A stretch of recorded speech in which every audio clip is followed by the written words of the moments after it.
কারো ক্যান্সার দেখে যদি এই দোয়াটা আপনি বিশ্বাসের সাথে পড়েন, জীবনে কোনোদিন ক্যান্সার রোগে আক্রান্ত হবেন না। অনেক সময় এমন হয়, হঠাৎ বিপদের সম্মুখীন হই আমরা, রেডি হয়ে বের হয়েছে অফিসে, হঠাৎ অ্যাক্সিডেন্টে পড়ে যাই, হঠাৎ পেটের ব্যথায় অজ্ঞান, এরকম হয় না? আপনাদের হয় না? বিষ্ণু ইসলাম বলেন, আকস্মিক দুর্ঘটনার বিপদ থেকে যদি কেউ বাঁচতে চায়, সকাল সন্ধ্যা যেন প্রত্যেকে এই দোয়াটা পড়ে। সকালে যদি 3 বার পড়ে, সন্ধ্যা পর্যন্ত হঠাৎ হঠাৎ বিপদ থেকে সে রক্ষা পাবে।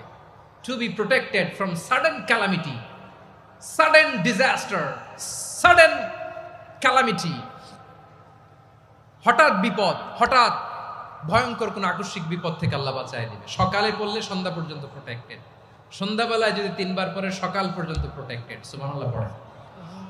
দোয়াটা কি? দোয়াটা হচ্ছে বিসমিল্লাহিল্লাযী লা ইয়াদুররু মা ইসমিহি শাইউন ফিল আরদি ওয়ালা ফিস সামা।